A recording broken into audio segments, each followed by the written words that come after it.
We're here, we're queer, and we love the Lord. That's right, you're listening to Coming Out Christian, a podcast about life at the intersection of queer identity and Christian faith. This fun, faithful, and sometimes irreverent podcast is a production of Love Boldly, an Ohio-based nonprofit creating spaces where LGBTQIA+ people can flourish in Christianity. I'm one of your hosts, Siobhan Boyd Nelson, and my co-host is the Reverend Dr. Ben Hillscamp, Executive Director of Love Boldly. So join us, and let's find out who's coming out today.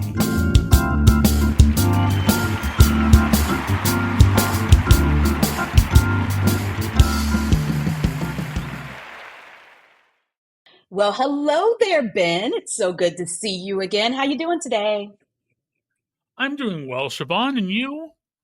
I'm doing pretty good. It's July. Happy July. I'm hoping that you Happy made it July to through you. We Pride made it Month. through Pride Month. Yes. That's always a celebration. But then that always gets us into the midst of the rest of the summer, right? It gets hot. It's, all this other stuff to do. And it gets us to another holiday, the 4th of July. I'll be honest, not a big fan of the 4th of July, except that I am because it is my late grandmother's birthday. So happy heavenly birthday to my grandmother, Sarah. And I will say from my childhood, I did like going to see fireworks, mainly because my dad would take me. And that was kind of like our daddy-daughter time I could look forward to every year. It was a big deal for us to go downtown. But now when I think about fireworks, I get nervous for my puppy. And I know, Ben, we both have these puppies that are usually our silent partners here in our virtual studio, trying not to make noise. Um, my dog doesn't get to, this dog, I've had dogs that got very, very scared of fireworks in the past. How does Scout do? So, I got Scout last year around July 30th. So I haven't Okay. had Scout through 4th of July fireworks yet. Mm-hmm. Granted, when this episode comes out, we will know how Scout does during fireworks. But overall, loud noises sometimes, get him curious or excited, but he does well during thunderstorms. So I think Okay. he'll do all right. I think what will be a problem for him is, after the main fireworks are over and people are setting off fireworks in our neighborhood Yes. or wherever, and there's just he calms down for a second, then gets amped up again and back and forth. But overall, I think he'll do fine. Yeah, that is really the tough part. It's not so much those big celebrations that are kind of, half an hour and it's done. It's the at-home fireworks. And then they also scare me. I'm afraid someone's going to start a fire. Maybe I'm just not as adventurous in my old age or something, but I'm worried about the noise and the fire risk. I sound like an old lady. So let's bring in our amazing guests today, Ben, and see if they have any thoughts on fireworks. And our amazing, amazing guest today is Dr. Joelle Henneman, who uses she, her pronouns, and serves as the senior pastor of the United Methodist Church for All People. Her passion for ministry comes in widening the circle of God's love to include all people. After a 20-year career in the Air Force, Joelle attended Bright Divinity School and served as a pastor in the Central Texas Conference. After graduation, she served as associate pastor of Central United Methodist Church in Albuquerque, New Mexico. I'll just say I haven't been. I've heard Albuquerque's beautiful. I want to hear all about it, Joelle. And founded Community of Hope, an outdoor worshiping community of housed and homeless people. Joelle moved to Columbus in 2015 in order to live into a second calling of ministry with the poor.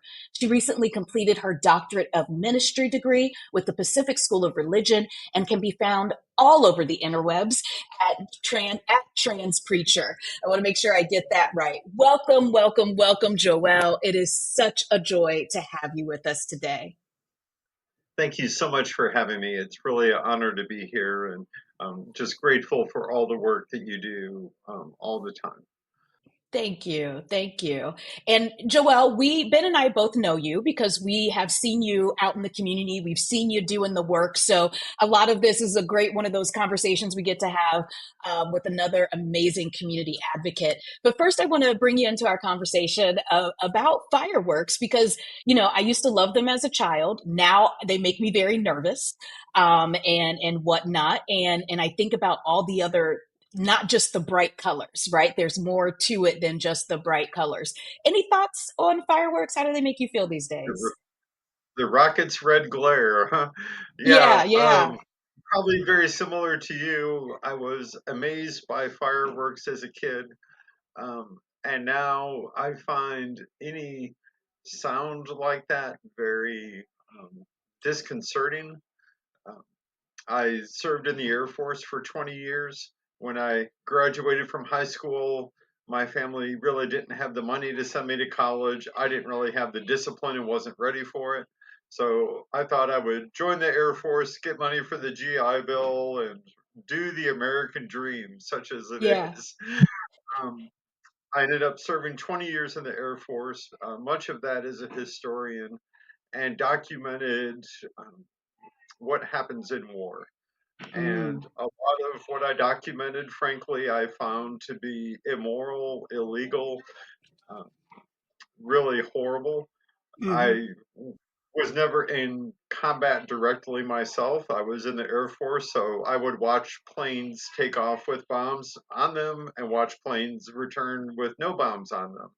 Right. But I spent a lot of my time watching video of bombs going into buildings and blowing up buildings and killing people.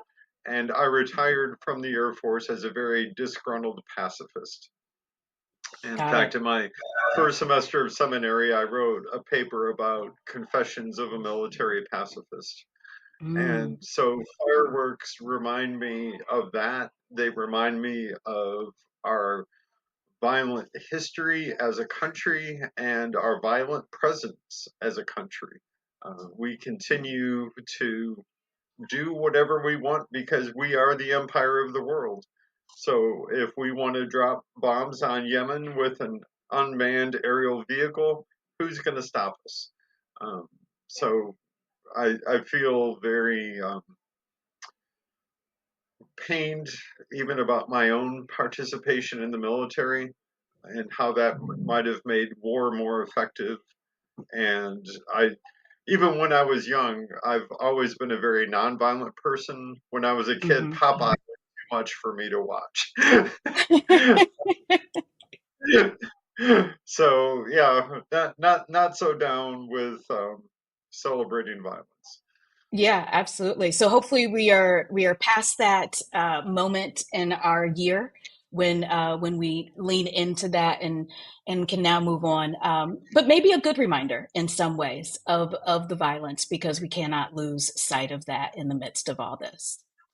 So, Joelle, I want to get more into your story. I want to talk about your story. That's why you're here. And so we will start with our first question, which is always, what is your testimony? What is your story at the intersection of queer identity and Christian faith? I guess my testimony is that my understanding of God is a God who was ever at work and ever creating.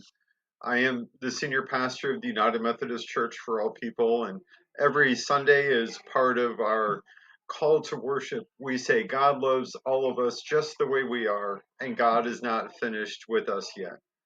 And that's a universal statement. It doesn't matter what your race is, what your class is, what your gender, your orientation, your ability, any of those things. That's a universal statement that connects us all together. That God is not finished with any of us yet. And I've been here over 10 years now, and that statement is very true for me. For most of my life, I did not like myself. I did not love myself. I could not stand what I saw in the mirror. When I was a teenager and hair started growing on my arm, I was freaked out. What is this stuff? As my voice changed and grew deeper, I was uncomfortable with it. And God loves us enough that God is never going to leave us in those kinds of places. And over the last several years, I've embraced the fact that I am a transgender woman. And I believe that's God's work within me. God is continuing to work in me to make the outside match the inside. I've always had a very feminine spirit, a feminine spirituality, and I felt a separation between who I was and who I appeared to be. And I believe it's God's work in me that is allowing that spirit to come out and be seen and be celebrated. That's beautiful. That's beautiful. Was there something in particular that kind of gave you that revelation that that being a trans woman was actually God's spirit working within you? I don't know that there was any singular moment. Um, I'm old. I'm I'll be 58 a month from now. So when I was growing up, nobody talked about gender. I knew people when I was a kid growing up who were gay, but nobody really talked about gender.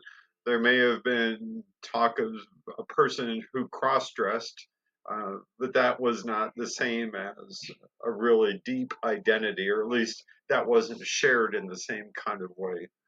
Um, and I grew up in a very conservative home. After that, I was in the Air Force for 20 years. So the first 40 years of my life were not necessarily uh, the safest places for people of different sexual orientations and gender identities to explore that. And so it's interesting. Um, my best friends have pictures of me from the late 1980s, early 1990s, where I'm wearing earrings and acting quite effeminate. Um, when I came out to my sister, her initial reaction was, "Well, yeah, that makes sense." And I said, "Well, why is that?" And she said, "Well, think about how our brother and you always play and goof around. Like you always acted the effeminate Mm-hmm. character." Um, so I think there's a lot of points in life that are easy to look back on and see it. And and again, I didn't live in a time or a culture where I had role models or language for how I felt. I knew from puberty on, I felt not comfortable in my own body, but I didn't have something to connect it with. So let's talk about, and it said you said you grew up in a conservative household. Was it a religious household as well? Yes, very much. O- Yes. Okay. And was that part of your, because it sounds like you went from the Air Force to divinity school. And so was that religious upbringing part of what led you to divinity school? Yes. I was very close with my grandmother, my dad's mom, and she would often tell people that when I grew up, I was going to become a pastor. I can remember some of my earliest memories. Maybe I was 4 years old. I would always want to sit on the communion kneelers in the church. I wanted to be as close to the altar as I could get. I was raised in a church where you had to be a pastor to get to the altar, um, but I would get as close as I could. And while my parents were out socializing with their friends after church, I was trying to get as close to God as I could get.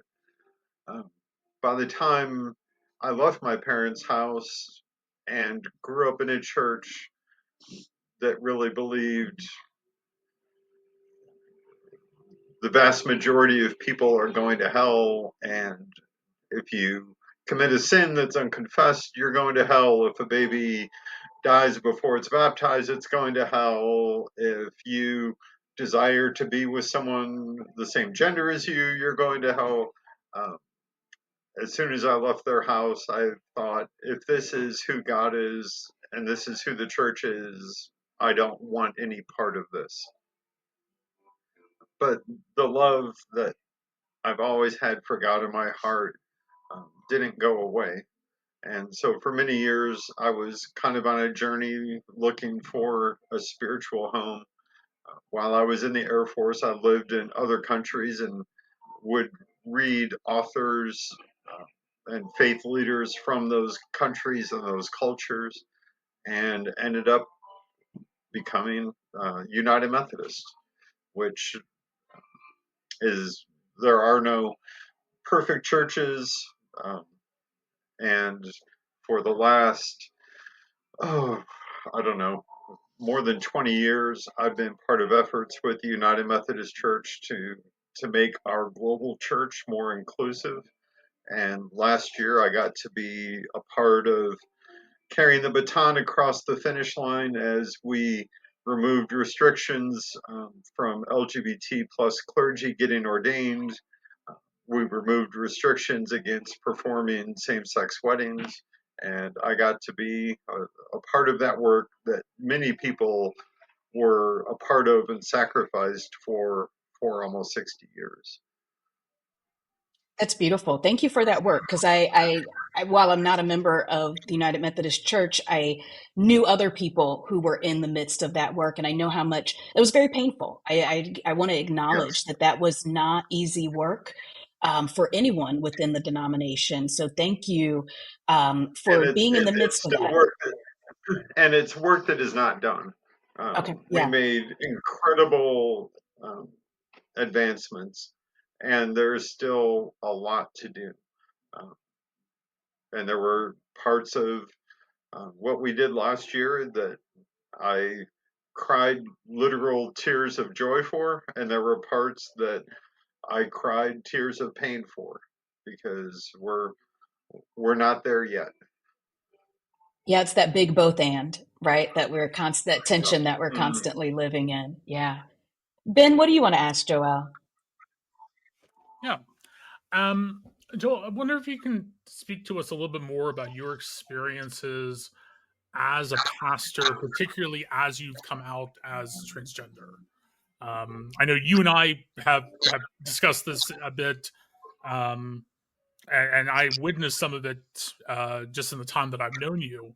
Um, but I wonder if you can talk to us, talk to our listeners, more about that experience.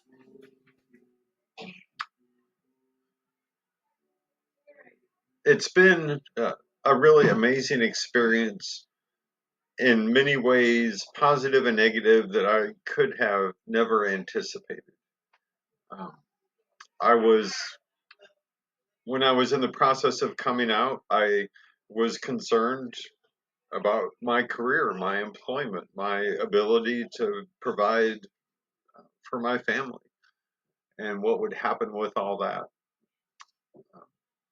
I was concerned as a pastor on the south side of Columbus, that's one of the lower income neighborhoods of Columbus, um, how I would be received. I'm not in the neighborhood of San Francisco, um, and the community has rallied around me, supported me uh, in ways I could not have anticipated. I think for many people, I've been the first transgender person that they've known, and yet there's been a shared sense of um, protecting each other, being in community together, even for some people saying that they may not understand uh, what it's like to be transgender or what it all means, but they know what it's like to have somebody walk on the other side of the road as you. They know what it's like to be marginalized.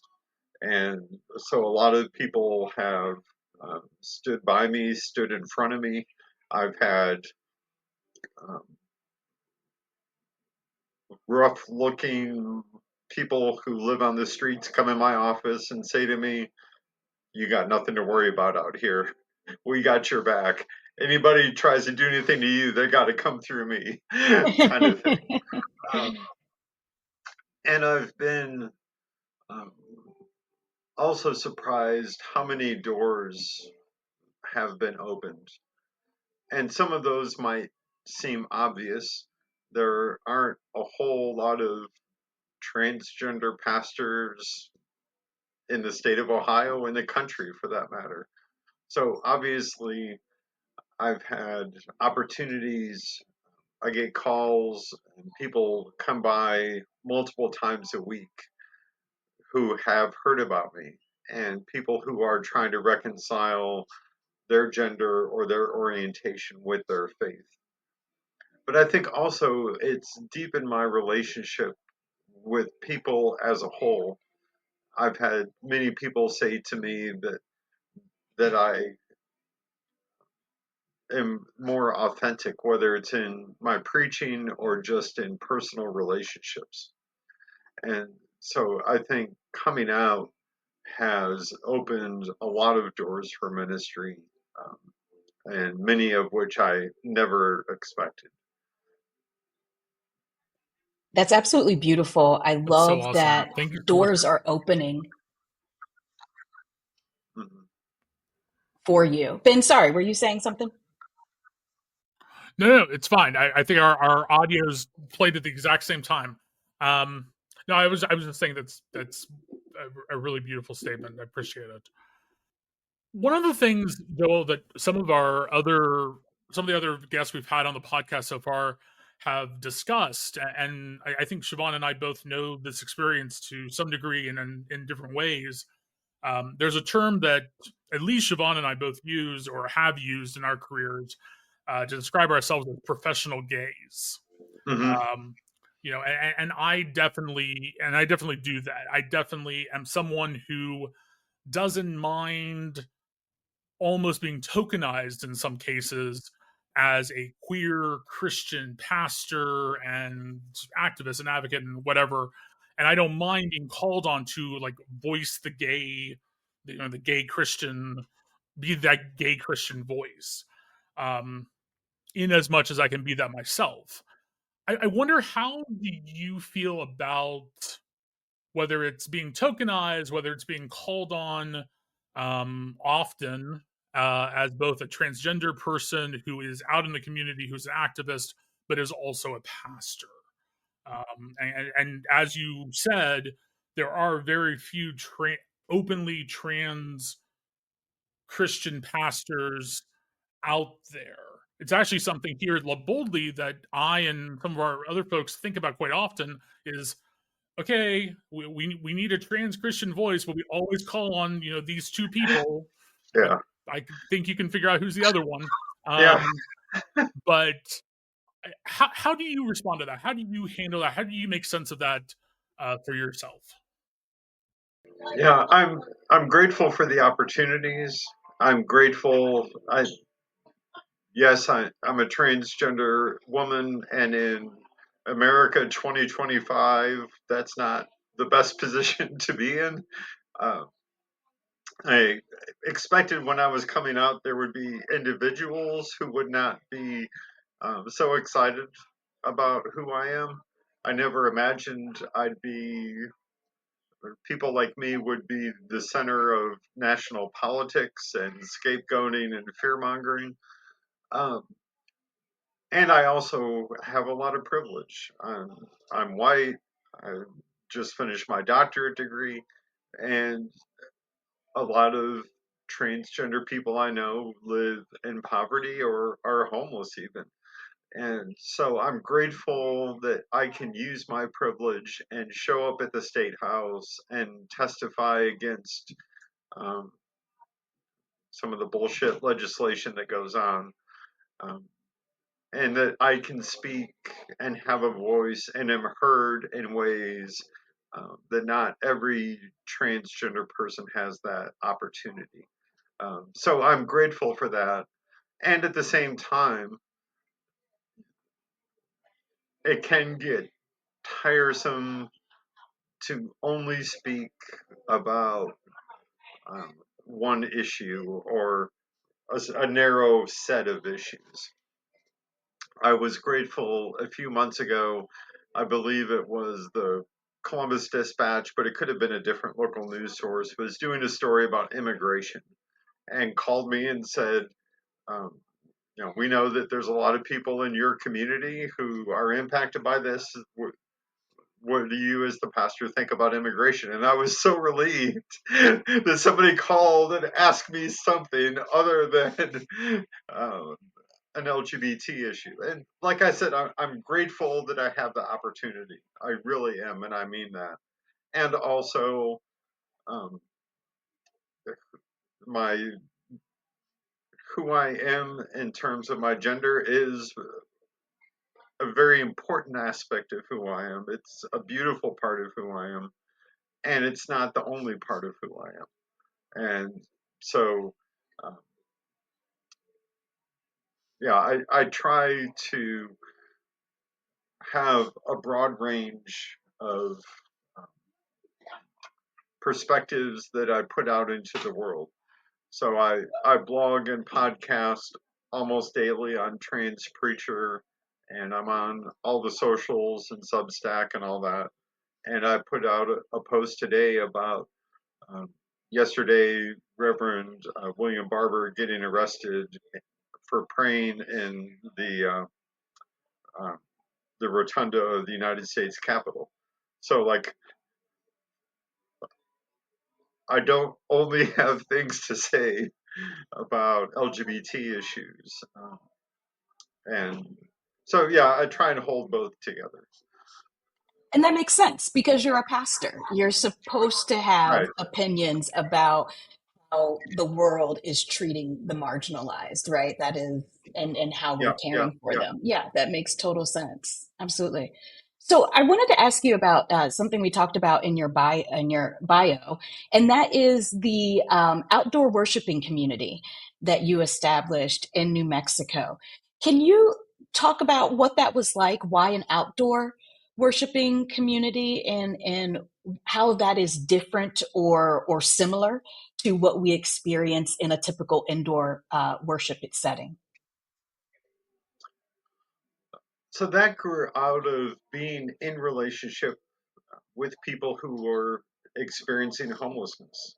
And the church I was at the time in Albuquerque was doing um, some programs that I would call more transactional than relational. Um, so before I got there, they had a program called Helping Hands and gave out bus passes and sack lunches and clothes to people who are homeless, which is important.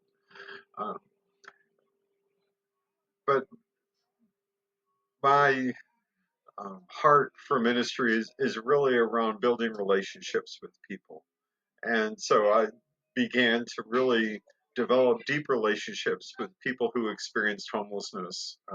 So much so that while I was there, I got in a very bad bicycle accident and was in the hospital for several days. And the first people who came to the hospital after my accident were a homeless couple named Mary and Nash. And the whole time I was in the hospital, the waiting room was filled um, with people largely who were homeless. Wow. Um, and so there were several things that we did together. And as I was in relationship with people, I would invite them to the worship services we already had. And I would often get comments that people didn't feel comfortable. I remember a woman saying to me after she attended a worship service, I don't like being in this sanctuary where everybody is wearing their wealth uniform.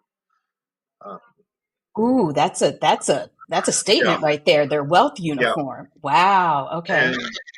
And so it was in talking to people and in relationship, um, I began to ask people, what would you think about us worshiping together and doing something? I didn't even know what it would look like or what it would be, and people were interested in that. so brought together um, kind of the planning team for Community of Hope. In its beginning was about half homeless people, about half housed church members, and we talked about what do we call this? How do we do it? Where do we do it? And it was the community saying, let's do it outside. Now, the fact you're in Albuquerque, New Mexico makes that A little bit more much more feasible. doable than it does in Columbus, Ohio. Yeah. And they really took ownership of it. Very quickly, I became little more than the host. I would walk outside, tables were set up, chairs were set up, sound system was set up, food was set up, um, and I would lead the worship element. And even the so called sermon would be me giving a couple minutes of context for the scripture and then just asking open ended questions. And so the people who were participating were really the ones who created even the proclamation. Uh, and that was a very transformative experience for me and really led me. I, I think I've had really three distinct calls to ministry. The first was going into ministry itself. The second was to really dedicate myself to ministry with the people who Jesus called blessed on the Sermon on the Mount, the people who are poor and hungry and persecuted. And I think my third call to ministry was embracing my gender and living that in a public way. That's beautiful. And that community and that worship service sounds absolutely amazing. And it's amazing what happens when folks listen and open the door and allow folks Yeah. to be included in ways that are meaningful for them. Because I could absolutely see, I've actually been in situations where walking into a church didn't feel comfortable, or being in certain Mhm. churches or being in certain spaces did not feel comfortable, and I wouldn't be able to worship or have a connection with God in those spaces. So creating space Right. where people can connect with God is such a big part of being a pastor. And I think giving people purpose. Um, I think too many times churches say you're welcome to come in and have a seat. Of course, you're welcome to put money in the offering plate, but who is allowed to pray, to read scripture, to sing, to be in the choir, to not only say you are welcome to come in the door, but you are a part of the community. You are a part of how decisions are made. Your voice is heard, and I saw that with Community of Hope.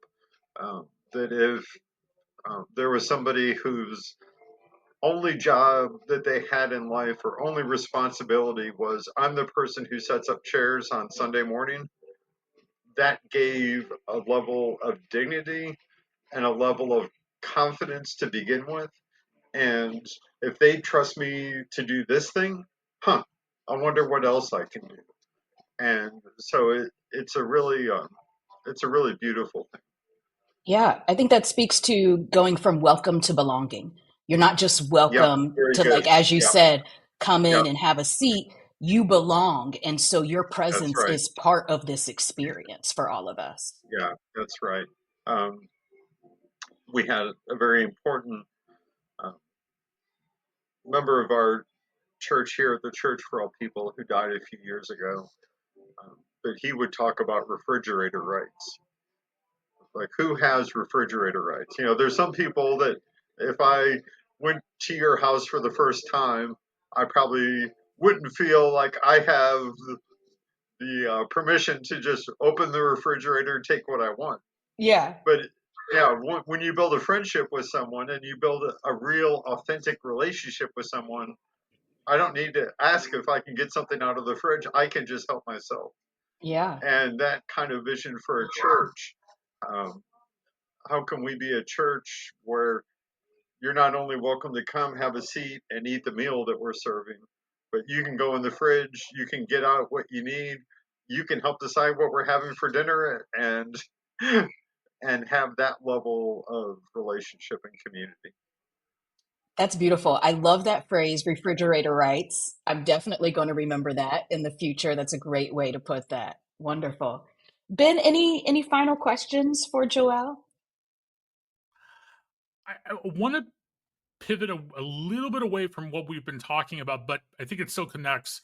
And that is, Joel, could you give our listeners who, particularly those who might be outside of Central Ohio, might not, or just might not know about Church for All People, a little bit of an idea of what Church for All People is and how it is, in many ways, very different than other churches. I say that as a person who, though not Methodist and not a member of, or someone who regularly attends Church for All People, I would say Church for All People is in the top 5, if not the top maybe 2, of churches which, for me, most closely mirror what I would say the kingdom of God looks like. Hmm. And Wow. it's something I love about your congregation. I love about the people there. As you know, I've presented there a number of times. I've interacted with folks there a number of times. So I just wonder if you could give our listeners a little bit of an idea of what the congregation's like, and again, how it's fairly different than, quote unquote, a normal Christian church. I hate using normal, but you know what I mean. Right. Yeah. Well, thank you for that um, view. As someone who's here every day, um, I probably take for granted who we are, and I've been here over 10 years, so um, you know, familiarity can be a problem. So I really appreciate your kind words. Church for All People is located on the south side of Columbus, Ohio. The south side of Columbus, like many other Midwestern cities, was once an industrial place with glass and steel jobs that helped, particularly with the auto industry. And as those jobs disappeared, much better known in places like Detroit or Cleveland or Toledo, but Columbus was the same. Um, uh, the south side of Columbus has a long history of redlining, of segregation, um, not dissimilar to many other cities across the United States. And so over the decades, it became an underserved community and neighborhood. And um, 25 years ago, a mission project began called the United Methodist Free Store. And the free store is a free thrift shop where people come and just like any other thrift shop, but this one you don't have to pay anything at all.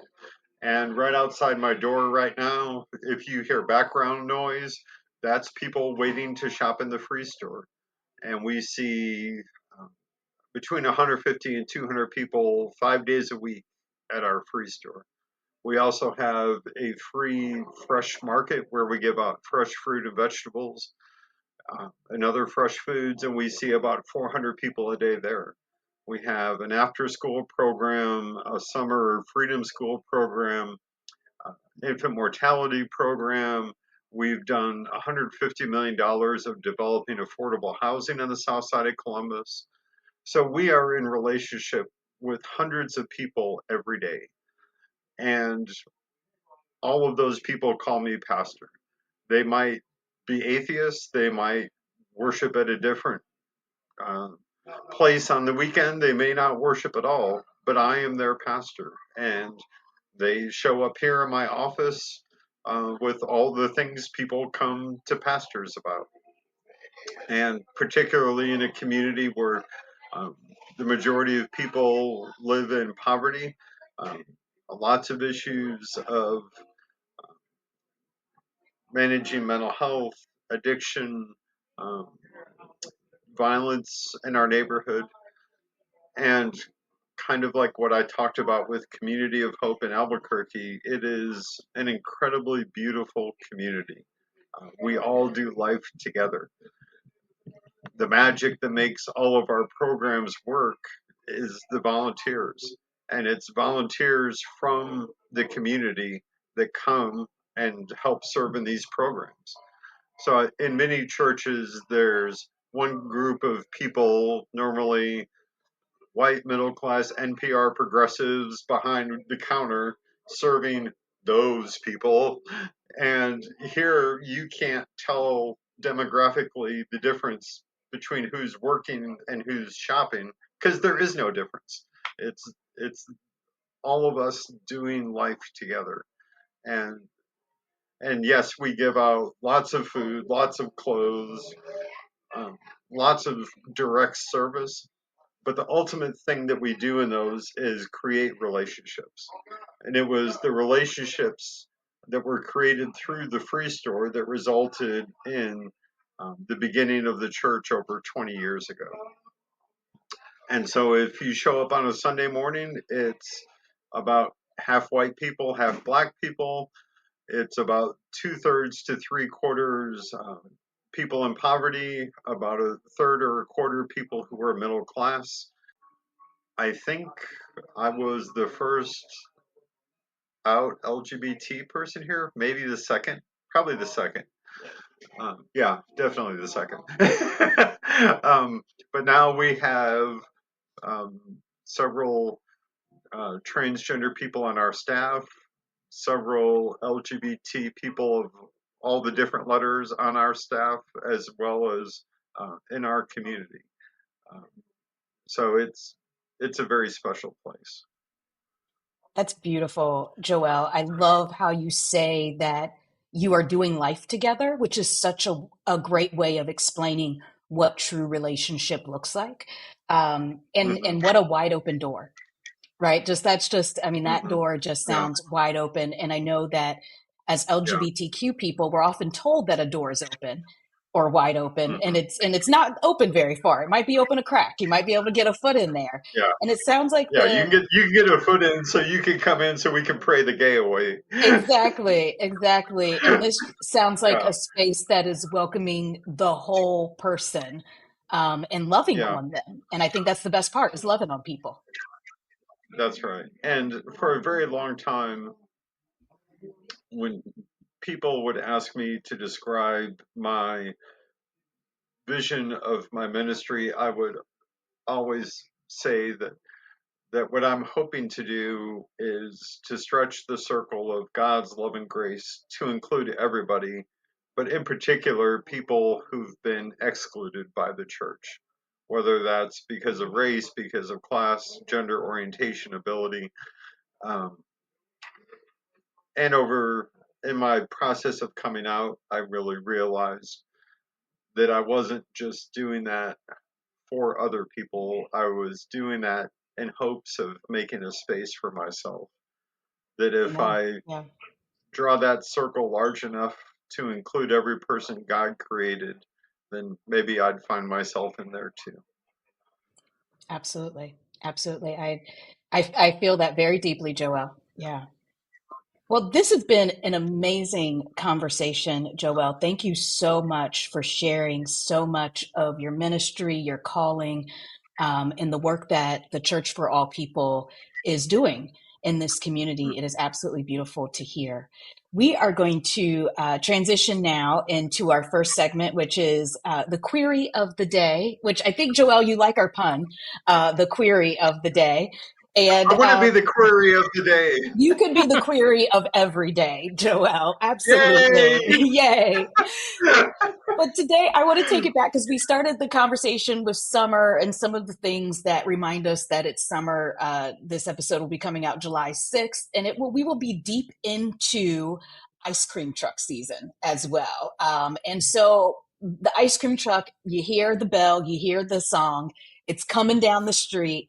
You reach in your pocket, you've got $1.50. Somehow you have cash on you. Who knows? Maybe it's riding around in your car. You got $1.50, you got an ice cream truck. What are you getting from that ice cream truck? Joelle, what are you getting? I'm getting like the deepest, darkest chocolate that they have. Like if there's chocolate with chocolate in it, with hot fudge on it, like the most chocolatey thing they have. I want that. Got it. All chocolate all the time for Joelle. Yeah. Love it. Ben, what are you getting? Um, I would say one of those strawberry ice cream bars, the ones that have like Oh, the weird red and pink. I don't even know what stuff on the outside and have like strawberry ice cream on the inside. That's what I'm going for. Ben, I'm so jealous. You know I'm allergic to strawberries, and they're my favorite fruit. So, yes, I have an adult onset allergy. It's a fun thing when you suddenly become allergic to your favorite fruit at the age of 27. Hmm. That happened. So I won't be having that wonderful strawberry ice cream. Instead, I will be having a push-up. I don't know if you know, it's that thing. I think it was the Flintstones, and it was orange, and it's that orange sherbet, and you push it up, and it's got that plastic at the end. I don't know what it was about licking that ice cream out of that cardboard that just screams summer to Except, me. except then it like melts and gets all down your hand and It arm, and then does. you're all sticky after. So sticky. I've got orange all over me for Oh, the I hate. rest of the day. Ants, Yeah, I hate bees. that part. Yeah, that's the worst part. And we're just going to enjoy. We're going to live in the orange Yeah. sherbetiness of that ice Okay. cream. Yeah, yeah. So let us know if you're listening to this episode. Jump on the socials, answer that query of the day. Ice cream truck is coming. You got $1.50 in your pocket. What are you ordering there? All right, now Ben, it's your turn. It is time for our moment in queer Christian history. This is when we are reminded that not only have we always been here, we've always been here in the church. So, for today's moment in queer Christian history, on our last episode, we talked about Bishop Gene Robinson, who was the first out active queer bishop, at least in American Christianity, queer male bishop, I should say that. So today I want to talk about the Reverend Dr. Megan Rohr, who was the first known out transgender bishop in any denomination around the world. Was also the first out transgender bishop in the Lutheran tradition, which now has, I believe, at least one more, if not two more, transgender bishops. But again, people coming out while actively serving in these roles, or before actively serving in these roles, saying who they are, claiming their truth. And again, like you said, Siobhan, reminding us that we have always had queer people, trans people serving in the church, working in the church, attending churches, doing church. Maybe not in the exact same way we identify with those words today, maybe not openly or openly beyond a small group of friends, but we've always been here. Thank you, Ben. That's such a wonderful reminder. And thank you, Joelle, for being here. Thank you for all that you do in our community, your wonderful ministry, just loving on the people, and providing that wide open door that so many people can walk through and feel like they belong. If folks want to know more about you, nor learn more about Church for All People, how can they do that? I am all over the socials as Trans Preacher, Instagram, Facebook, Blue Sky. You can go to transpreacher.com and transpreacher.substack.com if you're into the podcasting. And just put Church for All People in the Google or the Facebook, all the normal places, and you'll see us there. Wonderful. And if you're in Central Ohio, absolutely check out the Church for All People, volunteer with them. It's an amazing ministry serving the South Side of Columbus, which holds a special place in my heart. So thank you so much for all that you do. And thank you for listening. If you are enjoying this podcast, please remember to rate it, to like it, to subscribe to it so that you never miss an episode every Sunday. And with that, we'll see you next time on Coming Out Christian.